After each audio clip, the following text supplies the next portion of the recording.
ನಮ್ಮೊಟ್ಟಿಗೆ ಸೇರಿಕೊಂಡು ನಮ್ಮನ್ನೆಲ್ಲ ಹುರಿದುಂಬಿಸಿ ಇದಕ್ಕೆ ಬೇಕಾದಂತಹ ರೀತಿಯಲ್ಲಿ ಸಂಸ್ಕೃತಕ್ಕೆ ದುಡಿಸಿಕೊಳ್ತಾ ಇರುವವರು ಶ್ರೀಮತಿ ಸಂಧ್ಯಾ ವಿ ಕೆದಿಲಾಯ. ಇವರು ಕೂಡ ವೇದಿಕೆಯನ್ನು ಅಲಂಕರಿಸಬೇಕು ಅಂತ ಕೇಳಿಕೊಳ್ತೇವೆ.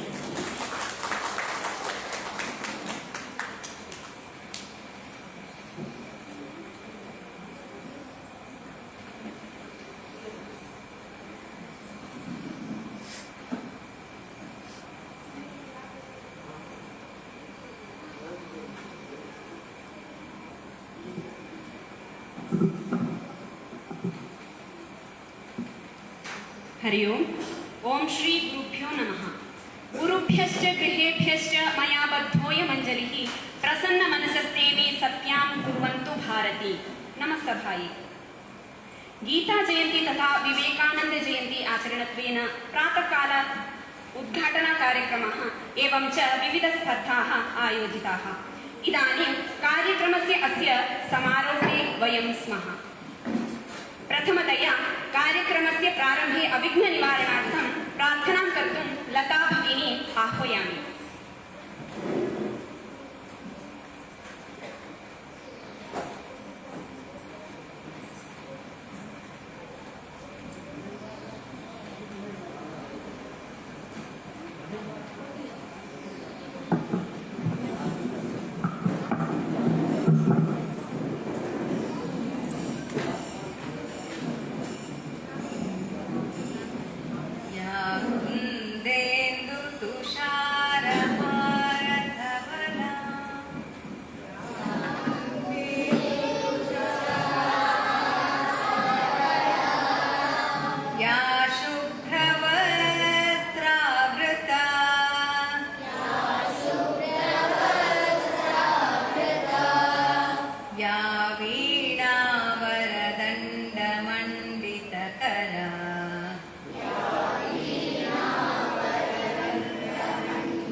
या श्वेतपद्मासना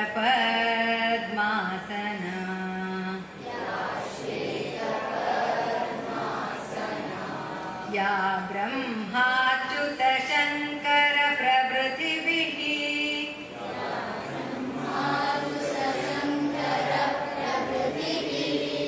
देवैः सदा वन्दिता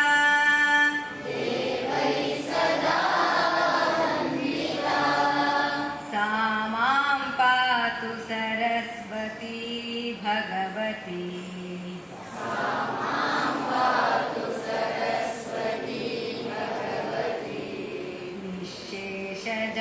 निःशेषजाड्यापः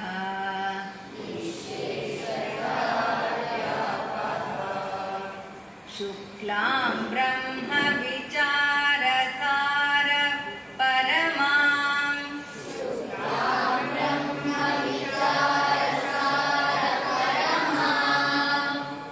आद्यां जगद्व्यापिनीं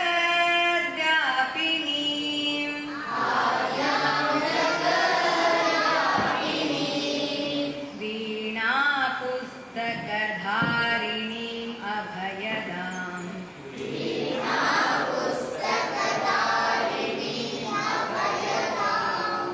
जाड्यान्धकारापहाम्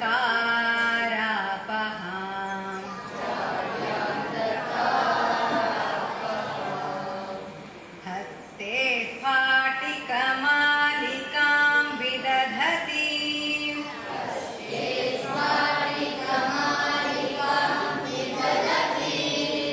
पद्मासने संस्थितां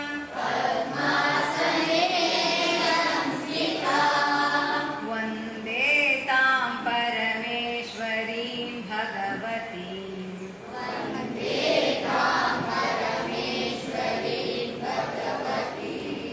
बुद्धिप्रदां शारदाम्.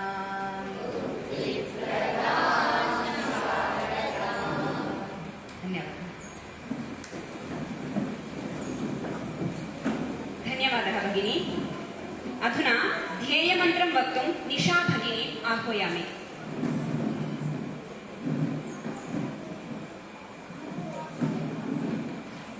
पठामि संस्कृतं नित्यं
अधुना आगतानाम् अतिथिवर्याणाम् एवं च सर्वेषां स्वागतं व्याहर्तुं श्रीमती दुर्गाशालिनी भगिनी आह्वयामि।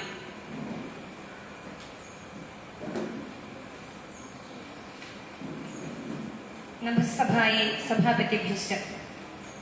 प्रथमतः सर्वेषां कृते गीताजयन्ती तथा भगवद्गीताजयन्त्याः शुभकामनाः।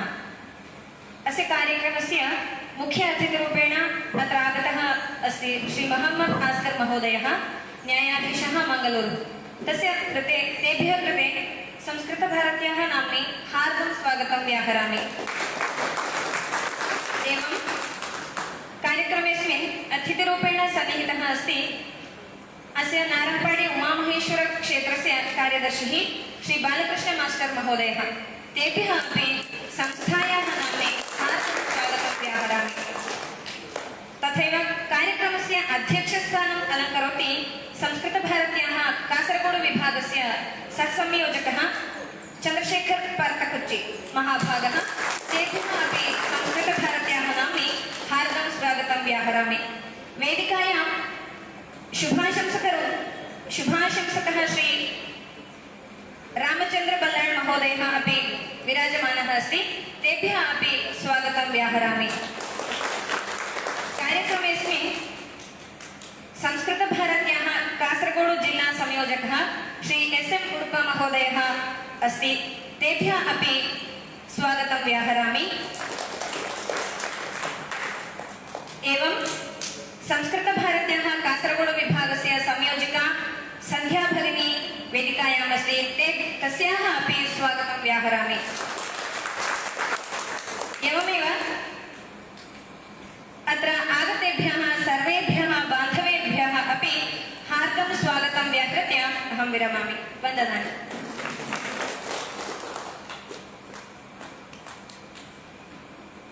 धन्यवादः भगिनी। अधुना भगवद्गीता जयन्ती प्रयुक्तं भगवद्गीता पारायणं 12. पारायणं भवति।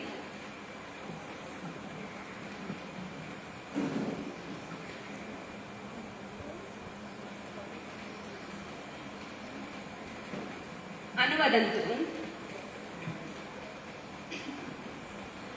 ॐ श्री परमात्मने नमः।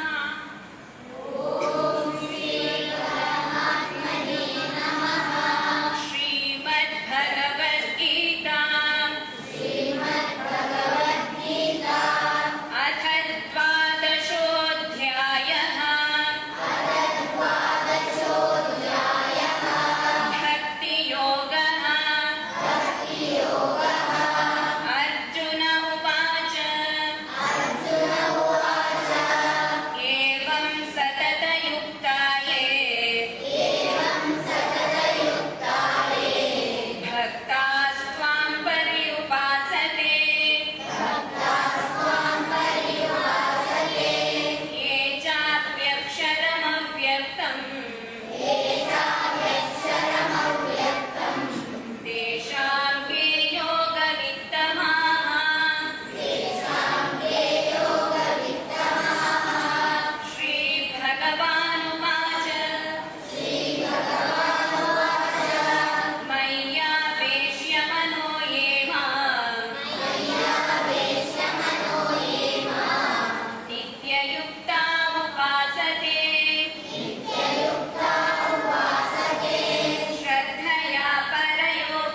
केनचित् अनिकेतस्थिरमतिः भक्तिमान् मे प्रियो नरः ये तु धर्म्यामृतमिदम् यथोक्तं पर्युपासते श्रद्धदाना मत्परमा भक्तास्तेतीव मे प्रियाः ॐ तत्सदिति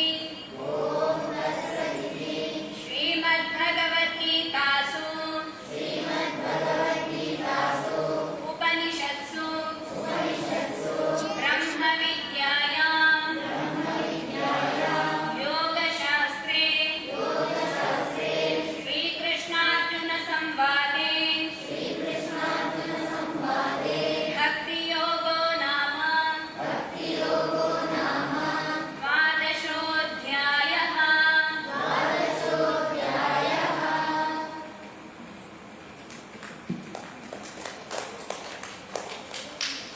अधुना अतिथिरूपेण आगताः आशंसनां कर्तुं श्रीयुता रामचन्द्र बल्लाल् महोदयं प्रार्थयामि। कानिचन आशंसावचनानि प्रस्तौतु।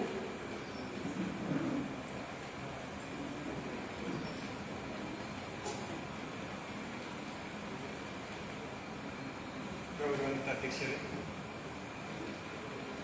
ವೇದಿಕೆಯಲ್ಲಿರುವಂತಹ ಇನ್ನಿತರ ಗಣ್ಯ ವ್ಯಕ್ತಿಗಳೇ, ಸಂಸ್ಕೃತ ಭಾರತಿ ಈ ಕಾರ್ಯಕ್ರಮವು ನಮ್ಮ ಜಿಲ್ಲೆಯಲ್ಲಿ ಎಲ್ಲ ಮನೆ ಮನೆಗಳಲ್ಲಿ ಬೆಳಗಲಿರುವ ಶುಭ ಹಾರೈಸ್ತಾ ನನ್ನ ಮಾತನ್ನು ಮುಗಿಸುತ್ತಿದ್ದೇನೆ.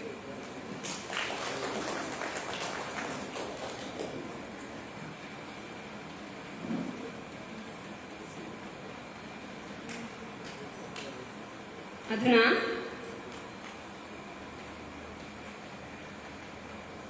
देवालय समितेः कार्यदर्शी अस्ति बालकृष्ण मास्टर् महोदयः। तेभ्यः कृते कानिचन वाक्यानि प्रस्तौति इति प्रार्थये।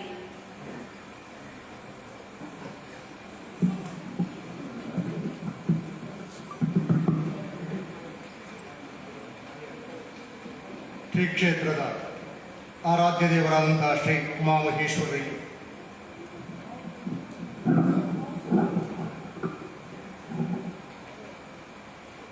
ಭಕ್ತಿಪೂರ್ವಕ ನಮನವನ್ನು ಸಲ್ಲಿಸುತ್ತಾ ಕಾರ್ಯಕ್ರಮದ ಗೌರವಾನ್ವಿತ ಅಧ್ಯಕ್ಷರೇ, ವೇದಿಕೆಯಲ್ಲಿ ಉಪಸ್ಥಿತರಿರುವಂತಹ ಎಲ್ಲ ಗಣ್ಯರೇ, ಸಭಾಂಗಣದಲ್ಲಿ ಆಸೀನರಾಗಿರುವಂತಹ ಶ್ರದ್ಧೆಯ ಮಾತೆಯರೇ, ಮಕ್ಕಳೇ, ಮಹನೀಯರೇ, ಎಲ್ಲರಿಗೂ ಆತ್ಮೀಯ ಹಾಗೂ ಗೌರವಪೂರ್ವಕವಾದಂತಹ ನಮಸ್ಕಾರ.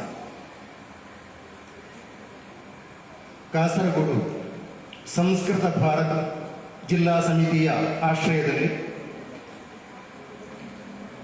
ಅಸ್ತಿತ್ವಂ ಪ್ರತಿಷ್ಠಾನ ಕುಂಟಾರು ಇದರ ಸಹಯೋಗದೊಂದಿಗೆ ಗೀತಾ ಜಯಂತಿ ಹಾಗೂ ಸ್ವಾಮಿ ವಿವೇಕಾನಂದ ಜಯಂತಿಯ ಆಚರಣೆಯ ಪ್ರಯುಕ್ತ ಇವತ್ತು ಪ್ರಾತಃ ಕಾಲದಲ್ಲೇ ದೀಪ ಪ್ರಜ್ವಲಿಸಿ ಕಾರ್ಯಕ್ರಮವನ್ನು ಉದ್ಘಾಟನೆಗೊಂಡು ವಿವಿಧ ಸ್ಪರ್ಧೆಗಳು ಈ ಸಭಾಂಗಣದಲ್ಲಿ ಜರುಗಿದವು. ನನಗೆ ತಿಳಿದಿರುವಂತೆ ಪ್ರತಿ ವರ್ಷ ಕೂಡ ಬೇರೆ ಬೇರೆ ಕ್ಷೇತ್ರಗಳಲ್ಲಿ ಈ ಕಾರ್ಯಕ್ರಮವನ್ನು ನಡೆಸ್ತಾ ಇದ್ದಾರೆ. ಈ ವರ್ಷ ಶ್ರೀ ಉಮಾಮಹೇಶ್ವರ ದೇವಸ್ಥಾನ ನಡೆಸಬೇಕು ಅಂತೇಳಿ ಇದರ ಸಂಯೋಜಕರು ಕೇಳಿಕೊಂಡಾಗ ಬಹಳ ಸಂತೋಷಪೂರ್ವಕವಾಗಿ ಈ ಕಾರ್ಯಕ್ರಮ ನಡೆಸುವುದಕ್ಕೆ ಶ್ರೀ ಕ್ಷೇತ್ರ ಸೇವಾ ಸಮಿತಿ ಒಪ್ಪಿಕೊಂಡಿರುತ್ತದೆ. ಅಸ್ತಿತ್ವಂ ಪ್ರತಿಷ್ಠಾನ ಕುಂಟಾರ ಆ ಹೆಸರೇ ಸೂಚಿಸುವಂತೆ ಸನಾತನವಾದಂತಹ ಧರ್ಮದ ಅಸ್ತಿತ್ವ, ಸಂಸ್ಕೃತಿಯ ಅಸ್ತಿತ್ವ, ಸಂಸ್ಕೃತ ಭಾಷೆಯ ಅಸ್ತಿತ್ವ, ಜ್ಞಾನ, ವಿವೇಕ, ತಿಳುವಳಿಕೆಯ ಅಸ್ತಿತ್ವವನ್ನು ಉಳಿಸಿ ಬೆಳೆಸುವಂತಹ ಮಹಾ ಸಾಧನೆಯ ಕೆಲಸವನ್ನು ಇವತ್ತು ಈ ಸಂಸ್ಥೆಗಳು ಮಾಡುತ್ತಾ ಇವೆ. ಇದು ಶ್ಲಾಘನೀಯವಾದಂತಹ ವಿಚಾರ. ಸಂಸ್ಕೃತ ಭಾಷೆ ದೇವಭಾಷೆ ಅಂತೇಳಿ ಕರೆಯಲ್ಪಡುವಂತಹ ಈ ಭಾಷೆಯ ಅದರ ಉನ್ನತಿಗಾಗಿ ಈ ರೀತಿ ಪರಿಶ್ರಮಿಸುವುದು ನಿಜಕ್ಕೂ ಶ್ಲಾಘನೀಯ. ಇವತ್ತು ವಿವಿಧ ಸ್ಪರ್ಧೆಗಳು ಇಲ್ಲಿ ಜರುಗಿದವು. ಪುಟಾಣಿ ಮಕ್ಕಳು, ವಿದ್ಯಾರ್ಥಿಗಳು ಹಾಗೂ ಸಾರ್ವಜನಿಕರು ಈ ಸ್ಪರ್ಧೆಯಲ್ಲಿ ಭಾಗವಹಿಸಿ ತಮ್ಮ ಪ್ರತಿಭೆಯನ್ನು ಇಲ್ಲಿ ಪ್ರಕಟಿಸಿದ್ದಾರೆ. ಎಲ್ಲ ಈ ಸ್ಪರ್ಧೆಯಲ್ಲಿ ಭಾಗವಹಿಸಿದ ಎಲ್ಲರಿಗೂ ಹಾಗೂ ವಿಜೇತರಿಗೆ ಅಭಿನಂದನೆಗಳನ್ನು ಸಲ್ಲಿಸುತ್ತಾ ಈ ಕಾರ್ಯಕ್ರಮವನ್ನು ಸಂಯೋಜಿಸಿದ ಸಂಸ್ಕೃತ ಭಾರತಿ ಕಾಸರಗೋಡು ಜಿಲ್ಲಾ ಸಮಿತಿಯ ಎಲ್ಲ ಕಾರ್ಯಕರ್ತರಿಗೂ, ಅದೇ ರೀತಿ ಅಸ್ತಿತ್ವ ಪ್ರತಿಷ್ಠಾನ ಕುಂಟಾರು ಇದರ ಎಲ್ಲ ಕಾರ್ಯಕರ್ತರಿಗೆ ಹೃತ್ಪೂರ್ವಕ ವಂದನೆಯನ್ನು ಸಲ್ಲಿಸುತ್ತಾ ವಿರಮಿಸ್ತೇನೆ. ಎಲ್ಲರಿಗೂ ನಮಸ್ಕಾರ.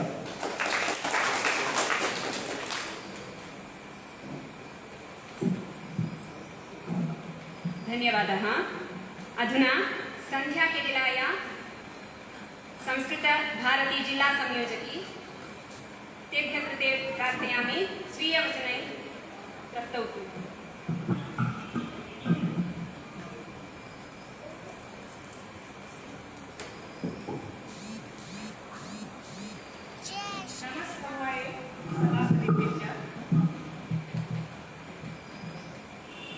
नमस्सभाये सभापतिभ्यः च अत्र आगतेभ्यः सर्वसंस्कृतबान्धवेभ्यः मम प्रणामनमस्काराः. इदानीं वयम् अत्र किमर्थम् आगतवन्तः? भगवद्गीता जयन्ती कार्यक्रमः, पुनः विवेकानन्दजयन्ती कार्यक्रमः अत्र प्रातःकाल आरभ्य सायङ्कालपर्यन्तम् अभवत्. भगवद्गीता इत्युक्ते किम्? कः कस्य कृते बोधितवान् अस्ति? कृष्णः युद्धरण्ये विषादेन यदा उपविष्टवान् तदा कृष्णः अर्जुनाय बोधितवान् एषा एव भगवद्गीता इति. भगवद्गीता कस्मिन् भाषायाम् अस्ति? संस्कृतेन एव भगवद्गीता अस्ति. तत् कः लिखितवान्? गणेशः लिखितवान्. कः रचितवान्? वेदव्यासः. तद् कदा अभवत्? महाभारतयुद्धं 2000 वर्षपूर्वम् अभवत्. तदा वेदव्यासः संस्कृतेन लिखितवान्. संस्कृतेन लिखति चेत् कः पठति? इदानीं काव्यानि सर्वं संस्कृतेन लिखितवन्तः पूर्वं. कः पठितवन्तः? तदा पठितारः आसन्. तदा संस्कृतभाषा व्यवहारभाषा आसीत्. अतः सः संस्कृतेन लिखितवान्. इदानीं कन्नडमस्ति, कन्नडं लिखन्ति, कन्नडजनाः पठन्ति. अन्यजनाः पठन्ति वा? न पठन्ति. इदानीं मलयाळं न जानाति चेत् कन्नडं पठितुं न शक्यते. अतः तस्मिन् काले व्यवहारभाषा संस्कृतमासीत्. तदर्थं महाकवयः सन्ति. कालिदासः, भवभूतिः, हर्षः सर्वे काव्यानि लिखितवन्तः. संस्कृतेन एव लिखितवन्तः. तदा पठितुं जनाः आसन् तस्मिन् काले अपि. तदनन्तरमेव इदानीम् आङ्ग्लजनानाम् आक्रमणं यदा अभवत् तदनन्तरं पाठनपद्धतिः भिन्ना जाता. तदर्थं संस्कृतं कोणे गतं किल. इदानीं पुनः वयं संस्कृतं पुनः वर्धयामः. सर्वेषां व्यवहारभाषेषु संस्कृतम् आगन्तव्यमिति संस्कृतभारती एक आयोजनं करोति. 10 दिनशिबिरं. 10 दिनेषु वयं घण्टाद्वयम् उपविशामः चेत् संस्कृतं सरलरीत्या पाठयन्ति. तद् वयं पठित्वा अग्रे क्लिष्टकरमपि गन्तुं शक्यते. समुद्रं साधारणं नास्ति इति सर्वे जानन्ति. कष्टमिति वदन्ति, सागरमिति वदन्ति. संस्कृतं सागरवत् इति वदन्ति. इदानीं संस्कृतं सरलव्यवहारभाषा यदस्ति. इदानीं मम नाम, भवतः नाम किम्? प्रतिदिनं वयम् एकस्य परिचयं यदा कारयामः, इदानीं बस्यानेन गच्छामः, वयं परिचयं प्राप्नुमः. कथं पृच्छामः? भवतः नाम किम्? भगिनी अस्ति चेत् भवत्याः नाम किम्? मम नाम सन्ध्या. एवं प्राथमिक आरभ्य वयं संस्कृतं पाठयामः. सरलरीति पाठपद्धतिः अस्ति. कष्टमेव नास्ति. अहं यद् वदामि इदानीं सर्वे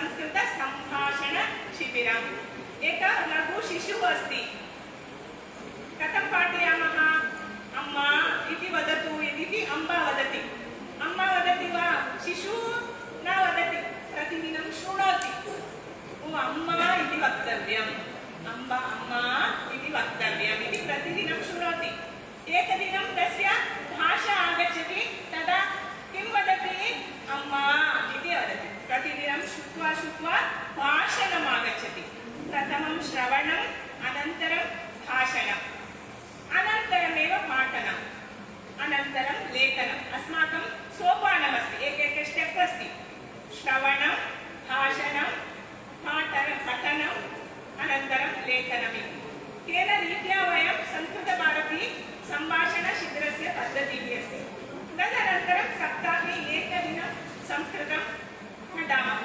अग्रे वयं संस्कृतं पठित्वा भगवद्गीतायाः अर्थं संस्कृतेन एव वक्तुं शक्नुमः इदानीं कन्नडमाध्यमेव अनुवादं कृत्वा पठामः तदनन्तरं भगवद्गीतां वयं संस्कृतेन एव पठितुं शक्नुमः इदानीं वयं सर्वे संस्कृतं पठामः इति सङ्कल्पं कुर्मः वा प्रतिदिनं संस्कृतं पठामः संस्कृतशिबिरम् आगच्छामः इति वयं चिन्तयामः सङ्कल्पं कुर्मः अद्य एव भगवद्गीता जयन्ती कार्यक्रमः अस्ति संस्कृतं पठामः इति वयं सङ्कल्पं कुर्मः अस्तु अहम् इदानीं समय अवकाशः दत्तम् अहं धन्यवादं समर्पयामि धन्यवादः भगिनी अधुना मुख्य अतिथिरूपेण आगताः श्री मोहम्मद अस्कर् महोदयः न्यायाधीशः महोदयः अस्य कृते कार्यक्रमम् उद्दिश्य कानिचन वाक्यानि वदन्तु इति प्रार्थयामि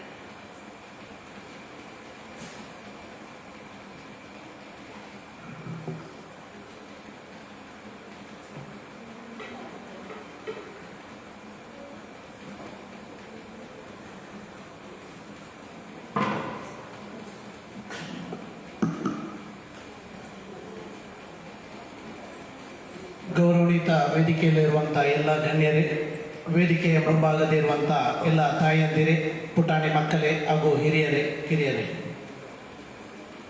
ಸಂಸ್ಕೃತ ಭಾರತ ಹಾಗೂ ಪ್ರತಿಷ್ಠಾನ ಅಸ್ತಿತ್ವ ಪ್ರತಿಷ್ಠಾನ ವತಿಯಿಂದ ಅರ್ಥಪೂರ್ಣ ಕಾರ್ಯಕ್ರಮ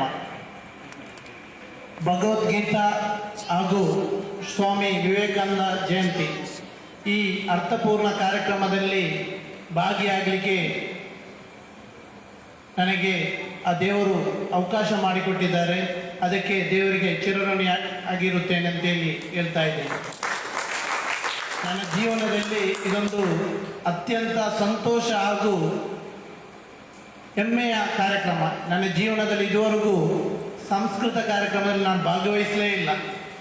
ಸ್ವಾಗತ ಅದ್ಭುತವಾಗಿ ಮಾಡಿದ್ದಾರೆ. ಈ ಅಕ್ಕ ಅದ್ಭುತವಾದಂಥ ಭಾಷಣ ಮಾಡಿದ್ದಾರೆ. ಮೊದಲು ನನಗೆ ಅರ್ಥ ಆಗ್ತಾ ಇಲ್ಲ, ನಾನು ಮತ್ತೆ ಅದರೊಂದಿಗೆ ಮಿಂಗಲಾದೆ. ಆಗ ನನಗೆ ಅರ್ಥ ಆಗ್ತಾ ಬಂತು, ಸಂಸ್ಕೃತ ಕಲಿತರೆ ಮಾತ್ರ ಒಬ್ಬ ಭಾರತೀಯನಾಗಲು ಸಾಧ್ಯ ಅಂತ ಹೇಳಿ ನಾನು ಹೆಮ್ಮೆಯಿಂದ ಹೇಳ್ತೇನೆ.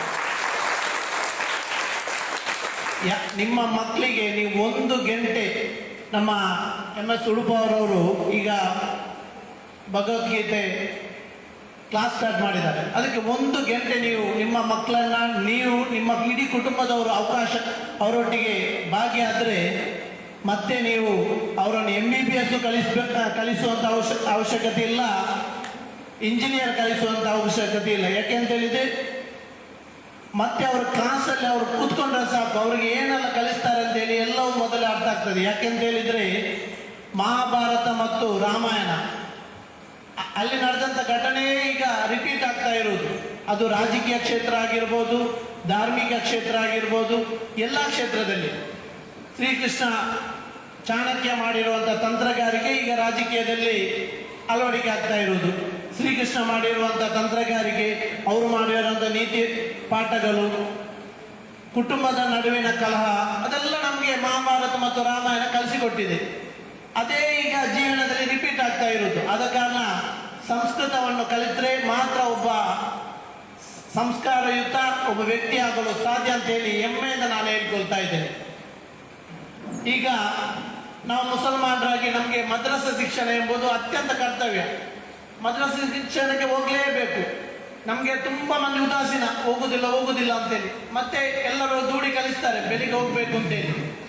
ನಂತರ ದಿನಗಳಲ್ಲಿ ಅದು ಒಂದು ರೂಢಿಯಾಗಿ ಹೋಗ್ತಾ ಉಂಟು. ಆದರೆ ಹಿಂದೂ ಸಮಾಜ ಈ ಭಗವದ್ಗೀತೆ, ರಾಮಾಯಣ ಎಲ್ಲ ಒಂದು 4 ಬಟ್ಟನಗಳು ಮಾತ್ರ ಕಲ್ತಲ್ಲ. ಯಾರು ಬ್ರಾಹ್ಮಣ ಸಮುದಾಯದವರು ಮಾತ್ರ ಕಲಿಸಿದ್ರಾಯ್ತು. ಬ್ರಾಹ್ಮಣ ಎಂಬುದು ಜಾತಿಯೇ ಅಲ್ಲ ಅಂತೇಳಿ ಯಾರಿಗೂ ಇದುವರೆಗೂ ಗೊತ್ತಿಲ್ಲ. ನಾನೊಬ್ಬ ರಾಷ್ಟ್ರೀಯವಾದಿ, ಅದಕ್ಕಾಗಿ ನಾನು ಹೇಳುದು ಈ ಬಟ್ಟನಗಳ ಬಿರಾಡು ಉಪ್ಪುನಾಯ ಅಂತ. ನನ್ನ ಇದುವರೆಗೂ ನನ್ನ ಕ್ಷೇತ್ರದ ಅಧ್ಯಕ್ಷರಾಗಲಿ ನನ್ನ ಜಿಲ್ಲಾ ಅಧ್ಯಕ್ಷರು ಯಾರು ಬ್ರಾಹ್ಮಣ ಆಗಲಿಲ್ಲ. ನನಗೆ ನಮ್ಮ ಊರಲ್ಲಿ ಒಬ್ಬರು ಇರುವುದು, ಮತ್ತೆ ಯಾರು ಇಲ್ಲ. ಎಲ್ಲರೂ ಇಂಜಿನಿಯರ್ ಯಾವುದಾದ್ರೂ ಕಂಪನಿಯಲ್ಲಿ ಇದ್ದಾರೆ. ಇವರು ಯಾಕೆ ಈ ರೀತಿ ಹೇಳ್ತಾ ಇದ್ದಾರೆ? ಮತ್ತೆ ನಾನು ಕಲಿಲಿಕ್ಕೆ ಹೋದಾಗ ಈ ಬ್ರಾಹ್ಮಣ ಎಂಬುದು ಜಾತಿಯೇ ಅಲ್ಲ. ಯಾವುದಾದ್ರೂ ಒಂದು ನಾನು ಚಾಲೆಂಜ್ ಆಗ್ತದೆ, ಇವನು ಬ್ರಾಹ್ಮಣ ಸಮುದಾಯದ ಜಾತಿ ಪ್ರಮಾಣ ಪತ್ರ ತೋರಿಸಿ ನಾನು ರಾಜ್ಯಕ್ಕೆ ನಿವೃತ್ತಿ ಆಗ್ತೇನೆ. ಬ್ರಾಹ್ಮಣ ಸಮುದಾಯದ ಜಾತಿ ಪ್ರಮಾಣ ಪತ್ರ ಇಲ್ಲವೇ ಇಲ್ಲ. ಅದೊಂದು ಸಿದ್ಧಾಂತ. ಅವರ ಜೀವನವನ್ನ ಬ್ರಹ್ಮತ್ವಕ್ಕೆ ಮುಡಿಪಾಗಿಟ್ಟವರು ಮಾತ್ರ ಬ್ರಾಹ್ಮಣರು. ಇಲ್ಲದಿದ್ದರೆ ಬ್ರಾಹ್ಮಣ ಆಗಲು ಸಾಧ್ಯ ಇಲ್ಲ. ಯಾಕೆಂದ್ರೆ ನಾನಿದು ಕಲ್ತಂತ ವಿಚಾರ. ಇನ್ನು ನಾಳೆ ವಿವಾದ ಆಗ್ಬೋದು, ಏನಾಗ್ಬೋದು, ನಾನು ಅದಕ್ಕೆ ಆನ್ಸರ್ ಕೊಡ್ಲಿಕ್ಕೆ ರೆಡಿ ಇದ್ದೇನೆ. ಮತ್ತೊಂದು ವಿಚಾರ ಅಂತ ಹೇಳಿದ್ರೆ ಗುರುಕುಲ ಶಿಕ್ಷಣ. ಹಿಂದೂ ಸಮಾಜ ಕೇಸರಿ ಸಾಲ ಹಾಕಿಕೊಂಡು ಬ್ಲಂಟಿಂಗ್ಸ್ ಹಾಕಿದ್ರೆ ಉದ್ಧಾರ ಆಗುವುದೇ ಇಲ್ಲ.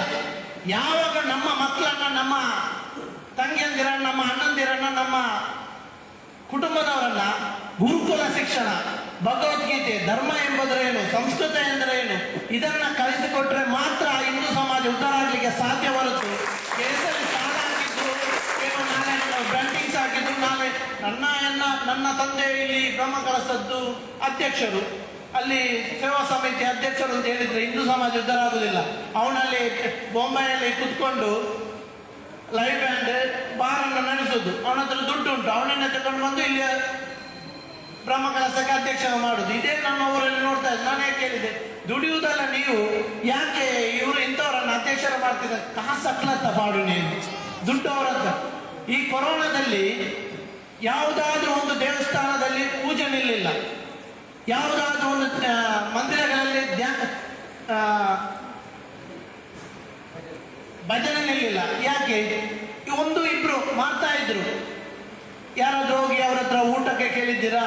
ಯಾರಾದ್ರೂ ಒಂದು ಹೋಗಿ ಅವ್ರ ಹತ್ರ ನಿಮ್ಮ ಏನು ಕಾರ್ಯವೈಖರಿ ಏನು ಅಂತೇಳಿ ಅವರ ಕರ್ತವ್ಯವನ್ನು, ಅವರ ದೇವರಲ್ಲಿ ಇರುವಂಥ ಅವರ ಅರ್ಪಣೆ ಮನೋಭಾವವನ್ನು ಅವರು ತೋರಿಸಿದ್ದಾರೆ. ಹೊರತು ಅವರು ಯಾವತ್ತಿದ್ರು ನಮ್ಮನ್ನು ಅಧ್ಯಕ್ಷರು ಮಾಡಿ, ನಮ್ಮನ್ನು ಇದು ಮಾಡಿ ಅಂತ ಅವರ ಜೀವನದಲ್ಲಿ ಅವರು ಏನು ಕಲ್ತಿದ್ದಾರೆ ಅದನ್ನು ಅವರು ದೇವರಿಗೆ ಅರ್ಪಣೆ ಮಾಡಿ, ಈ ಸಮಾಜಕ್ಕೋಸ್ಕರ ಅರ್ಪಣೆ ಮಾಡಿ ಅವರು ಕರ್ತವ್ಯ ನಿರ್ವಹಿಸಿದ್ದಾರೆ. ಯಾವುದಾದ್ರೂ ಒಬ್ರು ದೇವಸ್ಥಾನದ ಪೂಜಾರಿಗೆ ಕೊರೋನಾ ಬಂದದ್ದು ಒಂದು ಚರಿತ್ರೆ ತೋರಿಸಿ, ಕೊರೋನಾದಿಂದ ಮರಣ ಹೊಂದಿದ ಒಂದು ಕೇಸ್ ತೋರಿಸಿ, ಒಬ್ಬರಿಗಿಲ್ಲ. ಯಾಕೆ? ಅವರ ಮನೋಭಾವನೆ, ಅವರಲ್ಲಿರುವಂಥ ಶ್ರದ್ಧೆಯನ್ನು ಅವರು ಮನಪೂರ್ವಕವಾಗಿ ತೋರಿಸಿದ ಕಾರಣ ಅವ್ರಿಗೆ ಯಾವುದೇ ಒಂದು ರೋಗ ಬರಲಿಲ್ಲ. ನಮ್ಮ ಮಕ್ಕಳು ಸಮೇತ ಈ ಭಾಷೆಯನ್ನ, ಈ ಸಂಸ್ಕೃತವನ್ನು ಕಲಿತ್ರೆ ಈ ಸಮಾಜದಲ್ಲಿ ಯಾವುದೇ ರೀತಿಯಂತ ಸಮಸ್ಯೆ ಉಂಟಾಗುವುದಿಲ್ಲ. ಧರ್ಮವನ್ನು ಕಲಿಯದೆ ಅರ್ಧಂಬರ್ಧ ಕಲಿತು ಏನು ಗೊತ್ತಿಲ್ಲದೆ ಒಂದು 4-5 ಭಾಷಣಕ್ಕೆ ಕುಳಿತು ಅದನ್ನ ಅಳವಡಿಸಿದ್ರೆ ಅವನು ದೊಡ್ಡ ಜನ ಅಂತೇಳಿ ಹೋದ್ರೆ ನಾವೇನೋ ಇವತ್ತು ನಮಗೆ ಒಂದು 10 ಮಕ್ಕಳು 20 ಮಕ್ಕಳು ಇದ್ದು ಸಾಕು. ಸಮಾಜ ಉದ್ಧಾರ ಮಾಡಲಿಕ್ಕೆ ವಿವೇಕಾನಂದರು ಹೇಳಿದ್ದಾರೆ 100 ತರುಣರು ಸಾಕು ಅಂತೇಳಿ. ಅದ ಕಾರಣ ಒಂದು 10, 5, 4 ಸಾಕು ನಮಗೆ. ಈ ವರ್ಷ 400, ಬರೋ ವರ್ಷ 40, ಮುಂದಿನ ವರ್ಷ 400, ಆ ರೀತಿ ಹೋಗ್ಬೇಕು. ಹೊರತು ಅವಳು ತಾದೆ MS ಉಡುಪು ಅವರು ಭಗವದ್ಗೀತೆ ಕ್ಲಾಸ್ ಮಾಡ್ತಾ ಇದ್ದೆ, 4 ಜನ 5 ಬಟನ್ ಹಾಕಲ್ಲ, ಬಟ್ ಆ ದೇವಸ್ಥಾನದ ಕೈತಾಳು ಇಲ್ಲದಕ್ಕಲ್ಲ ನಾನು ಆಗ್ಬೋದು.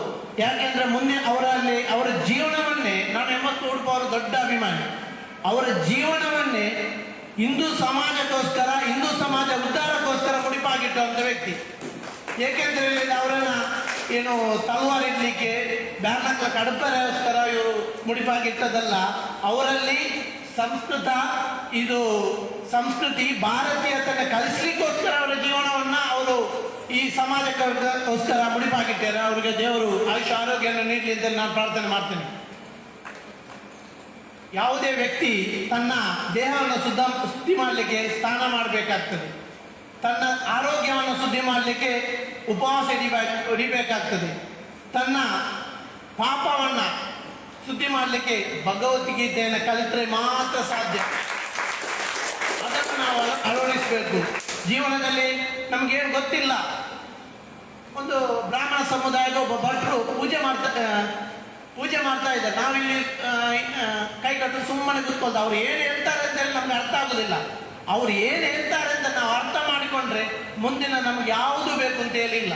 ಅದನ್ನು ನಾವು ಅರ್ಥ ಮಾಡಬೇಕಾದ್ರೆ ಈ ಸಂಸ್ಕೃತ ಕಲಿಬೇಕು, ಸಂಸ್ಕಾರ ಕಲಿಬೇಕು. ಅದಕ್ಕೋಸ್ಕರ ಈ ಒಂದು ಅರ್ಥಪೂರ್ಣವಾದಂಥ ಕಾರ್ಯಕ್ರಮವನ್ನು ಆಯೋಜನೆ ಮಾಡಿದ್ದಾರೆ. ಅವರಿಗೆ ದೇವರು ಆಯುಷ್ಯ ಆರೋಗ್ಯವನ್ನು ನೀಡಲಿ.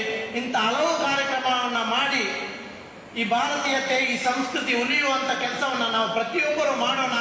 ನಮಗೆ ದೇವರು ಆರೋಗ್ಯ ನೀಡಲಿ ಅಂತ ಹೇಳ್ತಾ ಎಲ್ಲರಿಗೂ ಸರ್ವೇ ಜನ ಸುಖಿನೋ ಭವಂತು ಹೇಳ್ತಾ ಓಲೋ ಭಾರತ್ ಮಾತಾ ಕಿ ಒಂದೇ.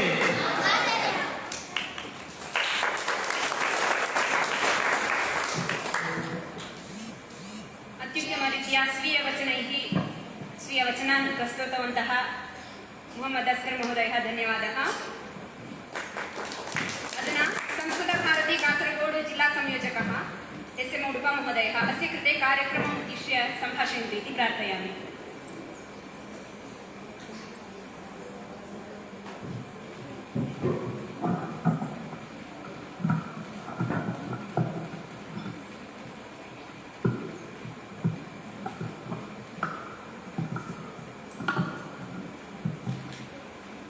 रत्नाकरां दौतपदां हिमालय किरीटिनीं ब्रह्मराजर्षिरत्नाढ्यां वन्दे भारतमातरं.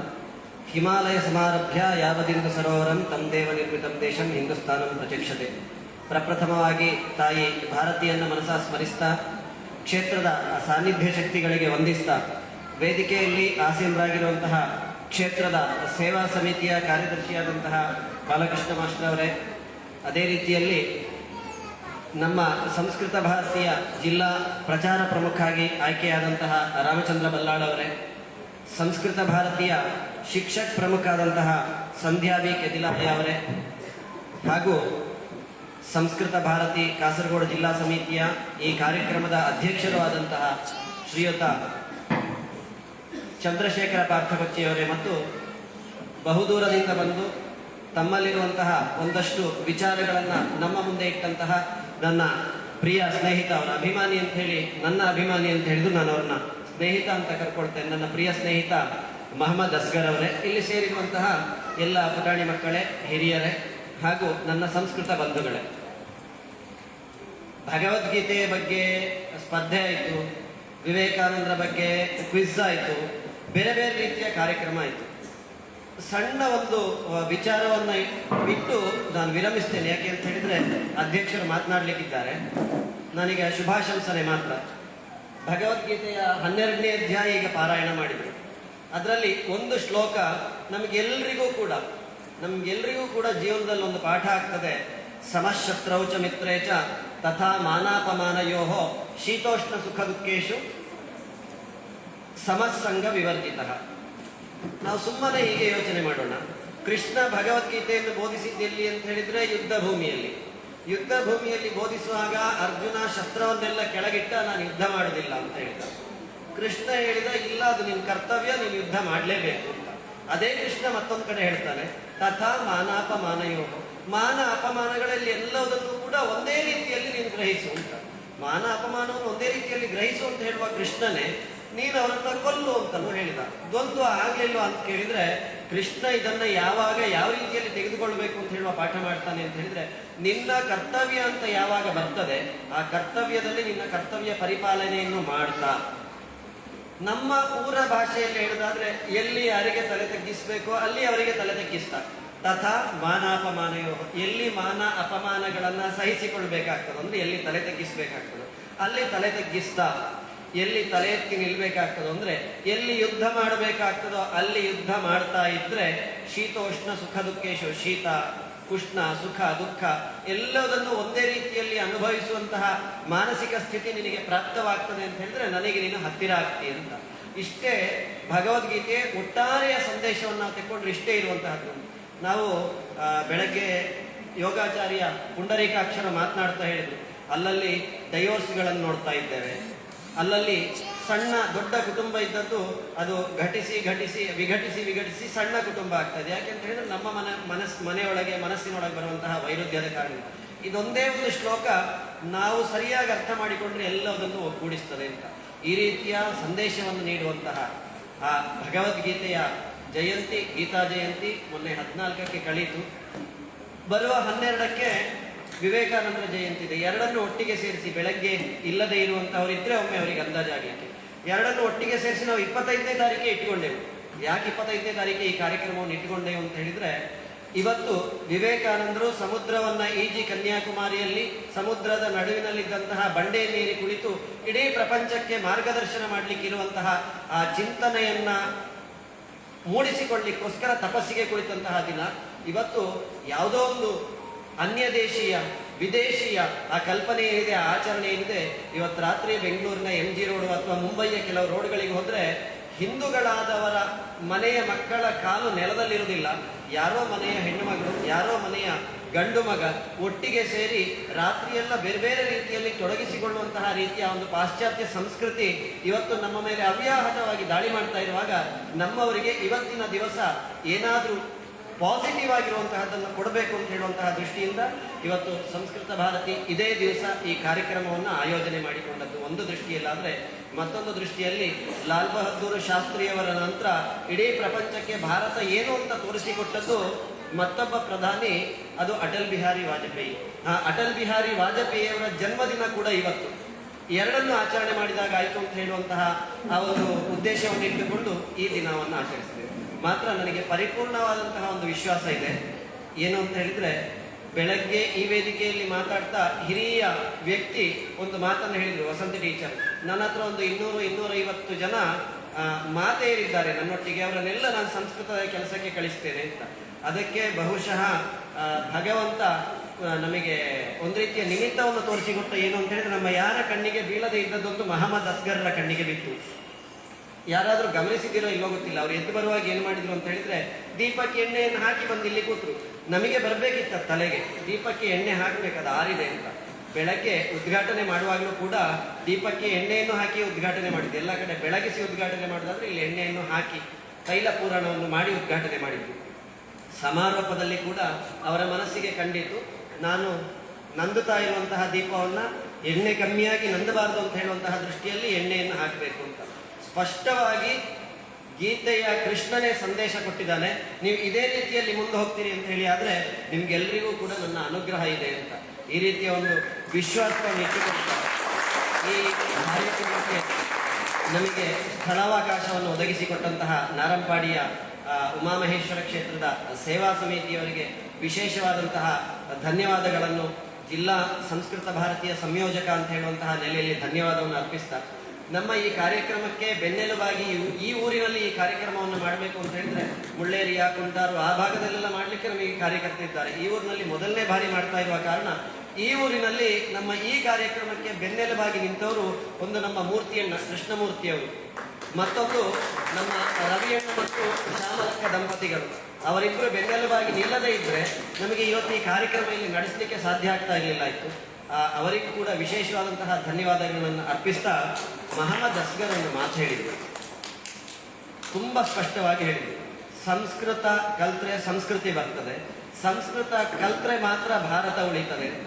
ಇದಕ್ಕೆ ಪೂರಕವಾಗಿರುವಂತಹ ಎಲ್ಲ ವಿಚಾರಗಳನ್ನ ಬೆಳಗ್ಗೆ ರೊಸಾರಿಯಾ ಅವರು ಕೊಟ್ಟಿದ್ದಾರೆ. ಅದರ ಮುಂದುವರಿದ ಭಾಗವನ್ನ ಇವರು ಯತ್ಕಿಂಚಿತ್ ರೂಪದಲ್ಲಿ ಅಂತ ಹೇಳುವಂತಹ ಅರ್ಥದಲ್ಲಿ ಅವರು ಕೊಟ್ಟಿದ್ದಾರೆ. ನಾವೆಲ್ಲ ಅದನ್ನು ಅಳವಡಿಸಿಕೊಳ್ಳೋಣ, ಭಾರತೀಯತೆಯನ್ನು ಉಳಿಸಿಕೊಳ್ಳೋಣ.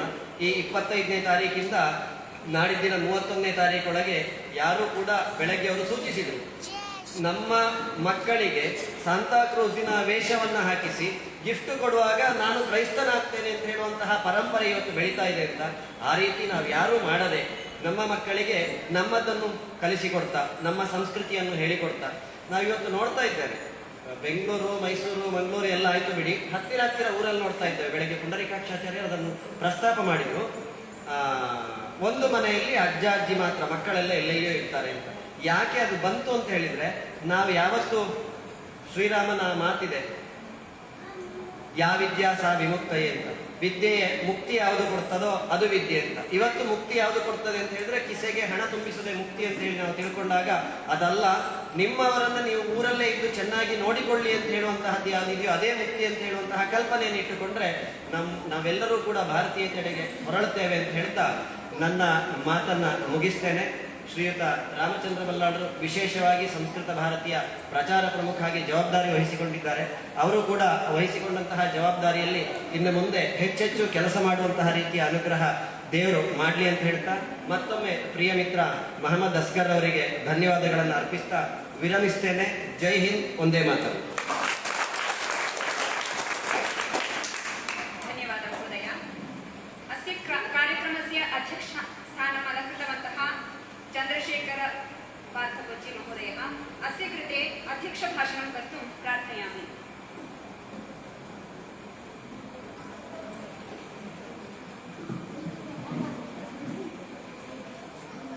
वेदिकायां उपस्थिताः सर्वे ज्येष्ठजनाः तथा सर्वे सभासदाः,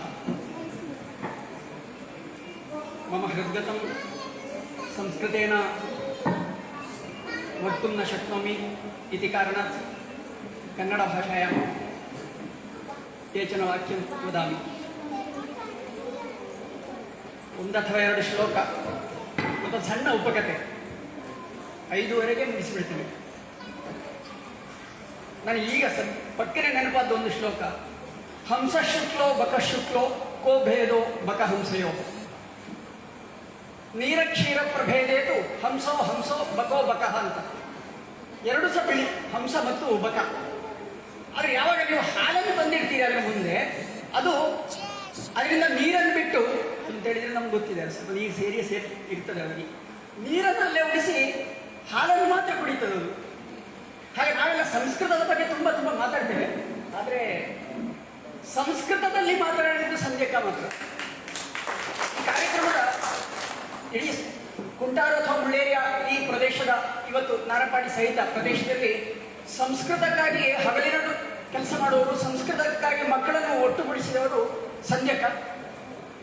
ಅವರ ಜೊತೆಯಲ್ಲಿ ವೇದಿಕೆಯಲ್ಲಿ ಕೂತ್ಕೊಳ್ಳೋದಕ್ಕೆ ನನಗೆ ಹೆಮ್ಮೆಯೂ ಆಯಿತು, ಒಂದು ರೀತಿ ನಾಚಿಕೆಯೂ ಆಯಿತು.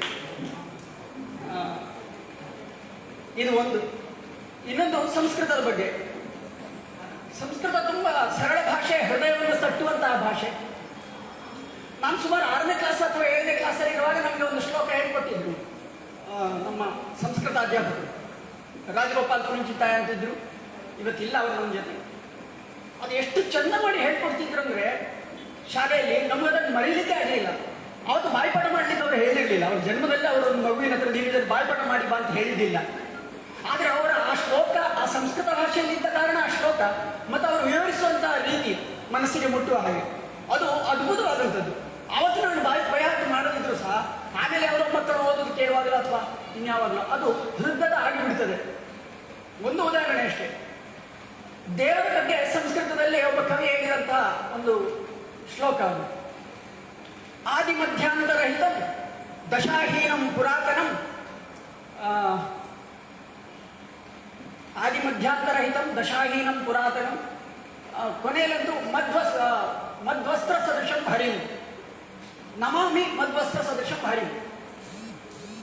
ಆ ಕವಿ ಅವನು ಪಾಪ ಒಬ್ಬ ಬಡ ಬ್ರಾಹ್ಮಣ, ಅವನು ರಾಜನ ಹತ್ರ ಹೋಗಿ ಒಂದು ಪದ್ಯ ಹೇಳಿದ್ರು. ಏನು ಪದ್ಯ ಅಂದರೆ, ಆದಿ ಮಧ್ಯ ಮತ್ತು ಅಂತ್ಯ ಇಲ್ಲದಿದ್ದಂತಹ ದೆಸೆಗಳು ಅಂತ ಹೇಳ್ತೇವಲ್ಲ ನಾವು, ಶೈಶವ, ಕೌಮಾರ, ಯೌವನ ಅಂತೆಲ್ಲ ಹೇಳ್ತೇವಲ್ಲ, ವೃದ್ಧಾಪ್ಯ, ಅಂತಹ ಯಾವ ದೆಸೆಗಳು ಇಲ್ಲದಿದ್ದಂತಹ ನನ್ನ ಬಟ್ಟೆ ಹಾಗೆ ಉಟ್ಕೊಂಡಂತಹ ಬಟ್ಟೆ ಇದೆಯಲ್ಲ, ನನ್ನ ಬಟ್ಟೆ ಆಗಿರುವಂತಹ ದೇವರಿಗೆ ನಮಸ್ಕಾರ ಅಂತ.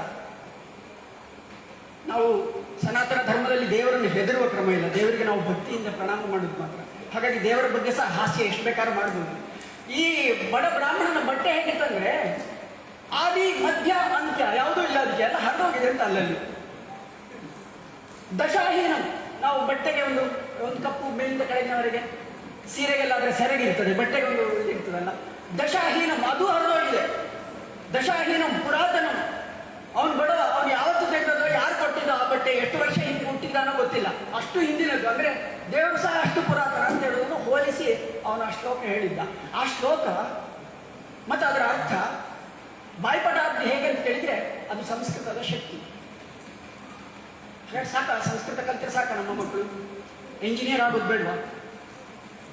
ಡಾಕ್ಟರ್ ಆಗೋದು ಬೇಡವಾ? ನಮ್ಮ ಕೆಲವು ಅಕ್ಕಪಕ್ಕದ ದೇಶಗಳೆಲ್ಲ ಭಯೋತ್ಪಾದನೆಯನ್ನೇ ಎಕ್ಸ್ಪೋರ್ಟ್ ಮಾಡ್ತವೆ, ಇಲ್ಲವೇ ಯಾವುದಾದ್ರೂ ರೋಗದ ಅಣುಗಳನ್ನು ಅದನ್ನು ಎಕ್ಸ್ಪೋರ್ಟ್ ಮಾಡ್ತೇವೆ. ನಾವು ನಮ್ಮ ದೇಶದಿಂದ ಸಖತ್ ಎಲ್ಲ ದೇಶಗಳಿಗೆ ಎಕ್ಸ್ಪೋರ್ಟ್ ಮಾಡಿದ್ದು ಇಲ್ಲಿ ಗೋಲ್ಡ್ ಮೆಡಲ್ ತೆಗೆದಂತಹ ಇಂಜಿನಿಯರ್ಗಳನ್ನು ಅಥವಾ ಡಾಕ್ಟರ್ಗಳನ್ನು ಅಥವಾ ಅಂತಹ ಶ್ರೇಷ್ಠ ವ್ಯಕ್ತಿಗಳನ್ನು ಮಾತ್ರ. ಅವರೆಲ್ಲ ಸಂಸ್ಕೃತ ಕಲಿತಿದ್ದಾರೆ ಅಂತ ಇಲ್ಲ. ಬೆಳಿಗ್ಗೆ ಉಡುಪರು ಹೇಳಿದಾಗೆ ಇಲ್ಲಿ ವೇದಿಕೆ ಮೇಲಿಂದ ಹೇಳಿದರು, ಇಂಗ್ಲಿಷ್ ಮಾತ್ರ ಕಲಿತ್ರೆ ಸಾಲದು. ನಮ್ಮ ಮಕ್ಕಳು ಇಂಗ್ಲಿಷ್ ಕಲಿಬೇಕು, ಅವರು ಶ್ರೇಷ್ಠ ಇಂಜಿನಿಯರ್ಗಳಾಗಬೇಕು. ಅದರ ಜೊತೆಯಲ್ಲಿ ಪಾಯಸಕ್ಕೆ ನಾವು ಏಲಕ್ಕಿ ಹಾಕ್ತೇವಲ್ಲ, ಅದೇ ರೀತಿ ಸಂಸ್ಕೃತವನ್ನು ಸಹ ಕಲಿಬೇಕು. ಸಾಕ ಸಂಸ್ಕೃತವನ್ನು ಕಲಿತರೆ ಅಂತ ಹೇಳಿದ್ರೆ, ನಾನು ಆಗ ಹೇಳಿದಾಗ ಒಂದು ಸಣ್ಣ ಕಥೆಯ ಒಂದು ತುಂಡು ಹೇಳಿ ನನ್ನ 2 ಮಾತನ್ನು ಮುಗಿಸ್ತೇನೆ. ನಾನು ರಾವಣನ ಹತ್ರ ಕೇಳಿದ್ರಂತೆ, ನೀನು ಯಾಕೆ ಈ ಸನ್ಯಾಸಿಯ ವೇಷ ಹಾಕೊಂಡು ಸೀತಾಮಾತೆಯನ್ನು ಅಪಹಾರ ಮಾಡ್ಲಿಕ್ಕೆ ಹೊರಟಿದೆಯಲ್ಲ, ನೀನು ಸುಮ್ಮನೆ ರಾಮನ ವೇಷ ಹಾಕಿದ್ರೆ ಸಾಕಾಗ್ತಿತ್ತಲ್ಲ, ನೀನು ಕರೆದ್ರೆ ಬರ್ತಿಲ್ಲಲ್ಲ ಅವಳು, ಇಷ್ಟೆಲ್ಲ ಅಪಸವ್ಯ ಯಾಕೆ ಮಾಡಬೇಕಾಗಿತ್ತು, ಸನ್ಯಾಸಿಯ ವೇಷ ಯಾಕೆ ಹಾಕಿದಿ ಅಂತ. ಅದಕ್ಕೆ ರಾವಣ ಹೇಳಿದಂಥ ಉತ್ತರ ಬಹಳ ಚೆನ್ನಾಗಿತ್ತು. ರಾಮನ ವೇಷ ಹಾಕಬೇಕಾದ್ರೆ ಒಂದು ಸಲ ನಾನು ಆ ರಾಮನ ಮೂರ್ತಿಯನ್ನು ನನ್ನ ಹೃದಯದಲ್ಲಿ ಸ್ಥಾಪಿಸಬೇಕು. ಹೇಗಿದ್ದಾನೆ ರಾಮ ಅಂತ ಚೆನ್ನಾಗಿ ನನ್ನ ಮನಸ್ಸಿಗೆ ಒಪ್ಪಿಕೊಡು. ಹಾಗೆ ಅಕಸ್ಮಾತ್ ರಾಮ ನನ್ನ ಮನಸ್ಸಿನೊಳಗೆ ನುಗ್ಗಿದ್ರೆ ನನ್ನ ಕೆಲಸ ಹಾಳಾಗ್ತದೆ ಅಂತ. ಏನು ಕೆಲಸ ಅಂದ್ರೆ ಅವನಿಗೆ ತ್ರಿಜನ್ಮ ಮೋಕ್ಷ ಅಲ್ವಾ, ಅವನಿಗೆ 3ನೇ ಜನ್ಮದಲ್ಲಿ ಎಲ್ಲ ಮುಗಿಸಿ ಬೇಗ ದೇವರ ಹತ್ರ ಹೋಗ್ಬೇಕು. ರಾಮ ಏನಾದ್ರೆ ಇವನ ಹೃದಯದಲ್ಲಿ ಬಂದ್ರೆ ಅವನಿಗೆ ಮತ್ತೆ ಸೀತೆ ಬೇಡ, ಹನುಮಂತನಾಗಿ ರಾಮ ರಾಮ ರಾಮ ಅಂತ ಕೂತ್ಕೊಳ್ತಾನೆ, ಅವನಿಗೆ ಮೋಕ್ಷ ಸಿಗುದಿಲ್ಲ 3 ಜನ್ಮದಲ್ಲಿ. ಅದಕ್ಕೆ ಅವನು ಹೇಳಿದ್ದು, ರಾಮನ ಮೂರ್ತಿ ನನ್ನ ಮನಸ್ಸಿಗೆ ಬರ್ಲಿಕ್ಕೆ ಬಿಡಬಾರ್ದು. ಬರ್ಲಿಕ್ಕೆ ಬಿಟ್ರೆ 3 ವರ್ಷ ಸಾಲು ಬದ್ದ ಲಕ್ಷಗಟ್ಟಲೆ ವರ್ಷ ಕಾಯ್ಬೇಕು ನಾನು ಪುನಃ ದೇವರಲ್ಲಿ ಹೋಗ್ಬೇಕಾದ್ರೆ ಅಂತ. ಅಂಥ ಶಕ್ತಿ ರಾಮನ ಮೂರ್ತಿಗಿದೆ. ಅದೇ ರೀತಿಯಲ್ಲಿ ಅಂಥ ಶಕ್ತಿ ನಮ್ಮ ಸಂಸ್ಕೃತಕ್ಕೂ ಇದೆ. ಒಂದ್ಸಲ ನೀವು ಕರಾಗ್ರೇ ವಸತೆ ಲಕ್ಷ್ಮಿ ಅಂತ ಮಗುವಿಗೆ ಶ್ಲೋಕ ಹೇಳ್ಕೊಟ್ರೆ ಅದು ಬೆಳಿಗ್ಗೆ ಅಂತ ಹೇಳಬೇಕಾದಂಥ ಶ್ಲೋಕ. ಆಗ ನೀವು 10:30 ಗಂಟೆಗೆ, ಈಗ ನಮಗೆಲ್ಲ ಬೆಳಕಾಗೋದು 10:30 ಗಂಟೆಗೆ ನೋಡಿ, ಆಫೀಸ್ಗಳೆಲ್ಲ 10:30 11 ಗಂಟೆಗೆ ಪ್ರಾರಂಭ ಆಗುದು ಕೆಲವು ಕಡೆಯಲ್ಲ. ಅಂಥ ಸಮಯದಲ್ಲಿ ಅಂತ ಹೇಳಲಿಕ್ಕೆ ಆಗುದಿಲ್ಲ ಕರಾಗ್ರೇ ವಸತೆ ಲಕ್ಷ್ಮಿಯನ್ನು. ಖಾಲಿ ಯಾವಾಗ ಗೋಡೆಗೆ ತಾಗಿಸಿ ಮೊಬೈಲ್ ನೋಡಿದಾಗ ಹೇಳಲಿಕ್ಕೆ ಆಗುದಿಲ್ಲ, ಶ್ಲೋಕ ಕೈ ಮುಗ್ದೇ ಹೇಳ್ಬೇಕಾಗ್ತದೆ. ಹಾಗಾಗಿ ಸಂಸ್ಕೃತಕ್ಕಂಥ ಶಕ್ತಿ ಇದೆ.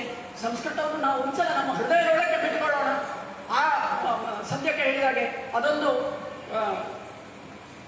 ವಿಷಯವನ್ನು ನಾವು ನಮ್ಮ ಮನಸ್ಸಿಗೆ ಒಳಗೆ ಇಳಿಸ್ಕೊಂಡು ಇವತ್ತು ನಾವು ಇದನ್ನು ಮಾಡ್ತೇವೆ ಅಂತ ಮನಸ್ಸಲ್ಲೇ ಗ್ರಹಿಸಿಕೊಂಡು ಇಲ್ಲಿಂದ ತೆರಳೋಣ ಅಂತ ಮಾತ್ರ ಹೇಳ್ತಾ 1-2 ಮಾತು ಮುಗಿಸ್ತಾರೆ.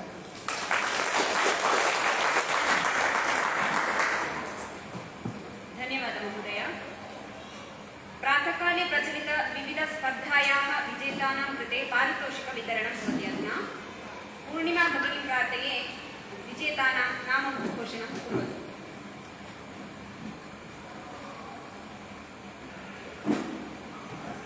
हरि ओम.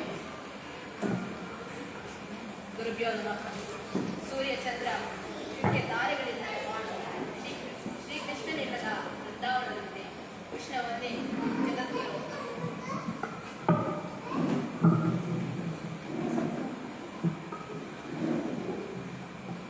ಸಂಸ್ಕೃತ ಭಾರತಿ ಕಾಸರಗೋಡು ಮಂಗಳೂರು ಗ್ರಾಮಾಂತರ ವಿಭಾಗ ಭಗವದ್ಗೀತಾ ಜಯಂತಿ ಹಾಗೂ ವಿವೇಕಾನಂದರ ಜಯಂತಿಯ ಅಂಗವಾಗಿ ಸಾರ್ವಜನಿಕರಿಗೆ ಮತ್ತು ವಿದ್ಯಾರ್ಥಿಗಳಿಗೆ ಜಿಲ್ಲಾ ಮಟ್ಟದ ವಿವಿಧ ಸ್ಪರ್ಧೆಗಳನ್ನು ಹಮ್ಮಿಕೊಳ್ಳಲಾಯಿತು. ವಿಜೇತರು ಬಂದು ಅತಿಥಿಗಳಿಂದ ಬಹುಮಾನವನ್ನು ಪಡೆದುಕೊಳ್ಳಬೇಕಾಗಿ ವಿನಂತಿ.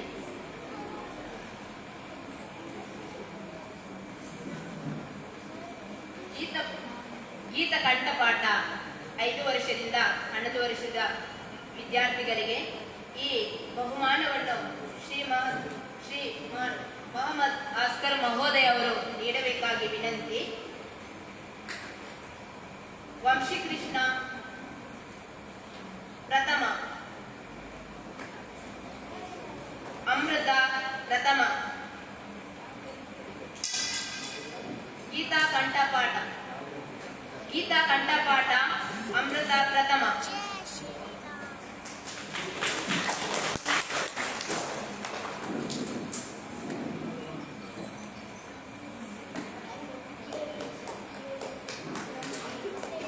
ಗೀತ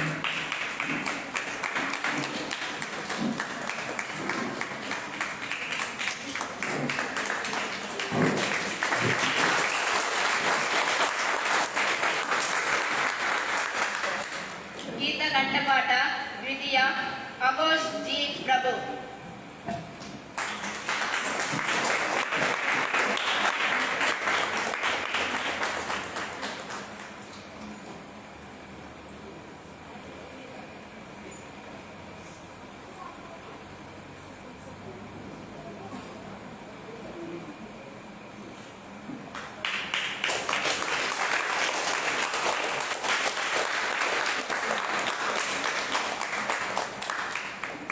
ಗೀತ ಕಂಠಪಾಠ ದ್ವಿತೀಯ ಮಹತಿ ಕೆದಿಲಾಯ.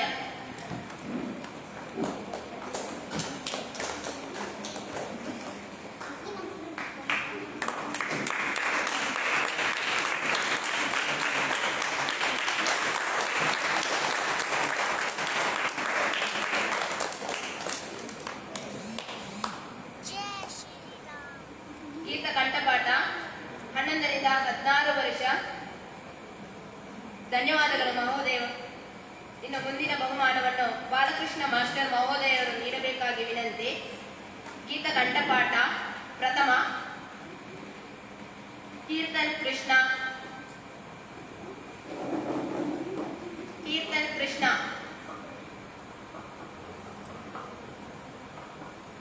ದ್ವಿತೀಯ ಜ್ಯೇಷ್ಠ ಕಶ್ಯಪ.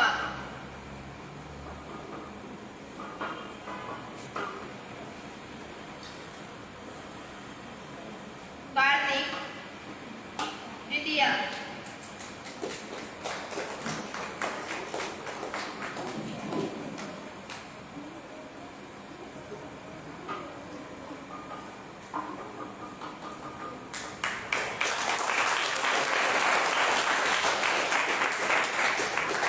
ಅಶ್ವಿತಾ. ದ್ವಿತೀಯ ಅಶ್ವಿತಾ.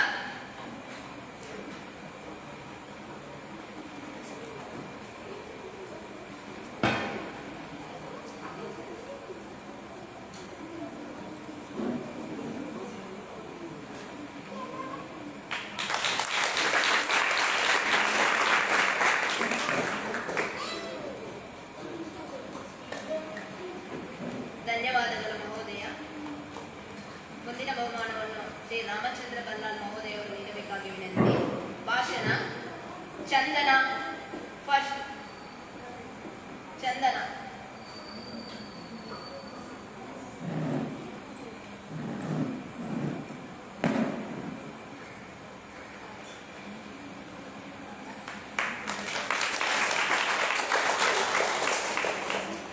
ಧನ್ಯವಾದಗಳು ಮಹೋದಯ. ರಸಪ್ರಶ್ನೆ ಕಿರಿಯರ ವಿಭಾಗದ ರಸಪ್ರಶ್ನೆ ಪ್ರಥಮ ನಂದಕಿಶೋರ. ಈ ಬಹುಮಾನವನ್ನು ಶ್ರೀಮಾನ್ ಚಂದ್ರಶೇಖರ್ ಮಹೋದಯ ಅವರು ನೀಡಬೇಕಾಗಿ ವಿನಂತಿ. ಸೆಕೆಂಡ್ ಅಭಿಜ್ಞಾ.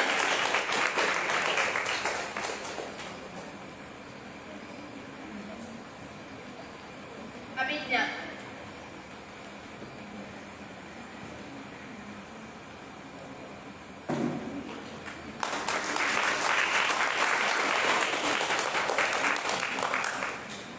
ಧನ್ಯವಾದಗಳು ಮಹೋದಯ. ಹಿರಿಯರ ವಿಭಾಗದಲ್ಲಿ ಗೀತ ಕಂಠಪಾಠ. ಈ ಬಹುಮಾನವನ್ನು ಶ್ರೀಮತಿ ಸಂಜೆ ಕೆದಿಲಾಯ ಭಗಿನಿಯವರು ನೀಡಬೇಕಾಗಿ ವಿನಂತಿ. ಯಶೋಧ ಪ್ರಥಮ.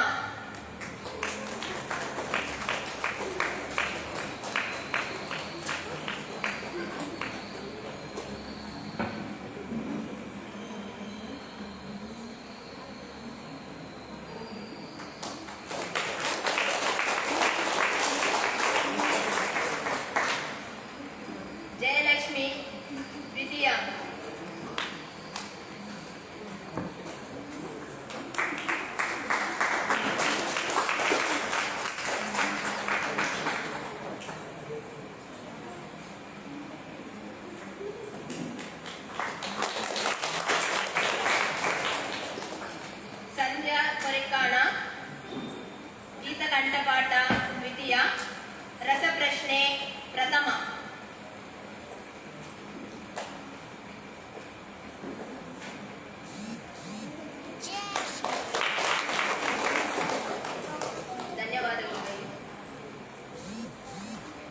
ಸ್ವರಚಿತ ಕವನ. ಈ ಬಹುಮಾನವನ್ನು ಶ್ರೀಮಾನ್ ಉಡುಪ ಮಹೋದಯ ಅವರು ನೀಡಬೇಕಾಗಿ ವಿನಂತಿ. ಪ್ರಥಮ ಸೌಮ್ಯ.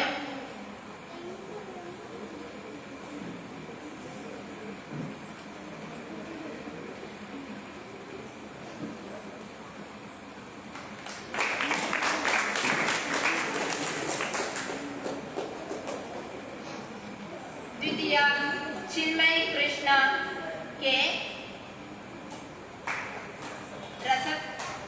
ದ್ವಿತೀಯ ರಸಪ್ರಶ್ನೆ ದ್ವಿತೀಯ.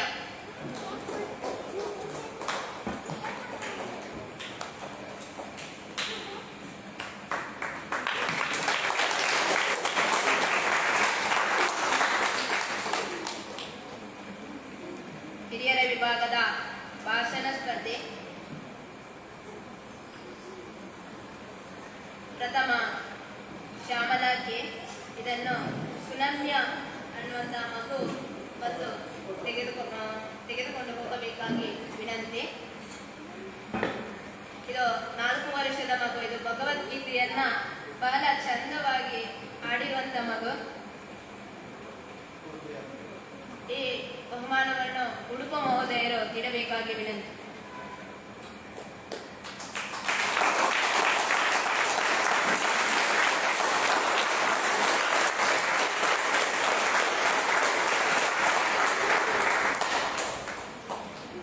ಉಡುಪ ಮಹೋದಯರಿಗೆ ಧನ್ಯವಾದಗಳು. ಧನ್ಯವಾದಗಳು.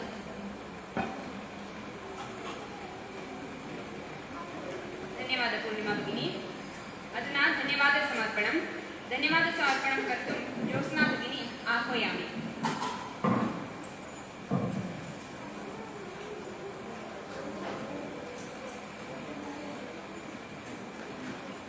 वागर्थाविव सम्पृक्तौ वागर्थप्रतिपत्तये जगतः पितरौ वन्दे पार्वती परमेश्वरौ.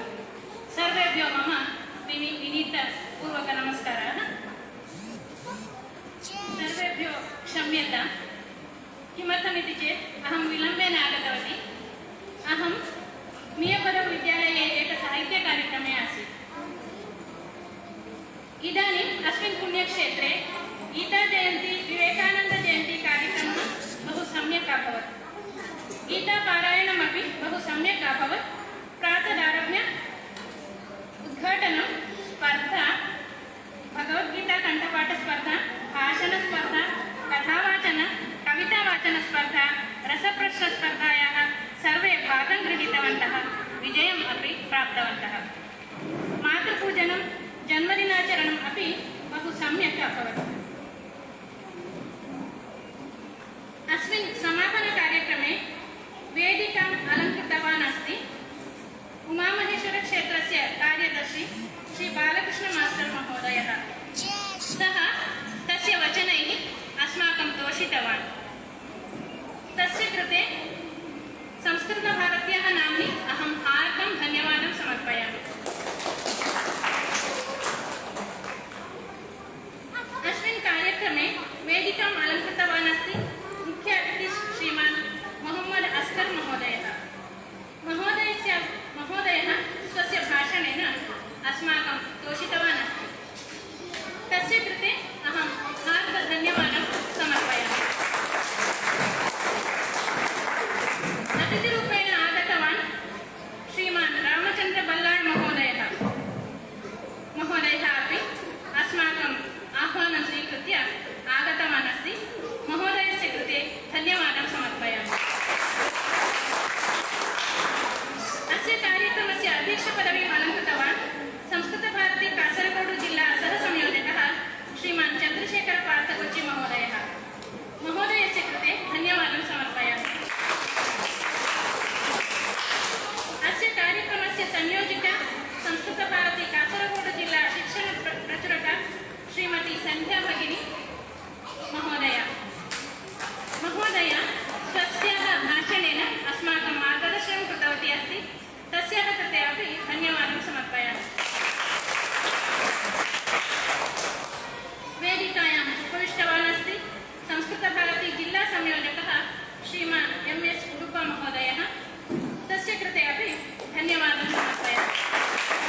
परोक्षरूपेण साहाय्यं कृतवतेभ्यः सर्वेभ्यः धन्यवादं समर्पयामि।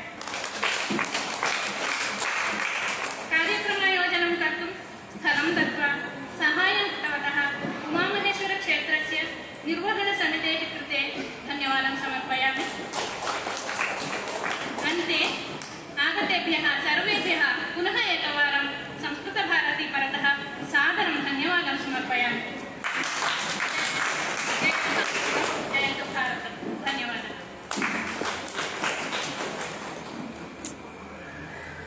धन्यवादः भगिनी। अधुना शान्तिः।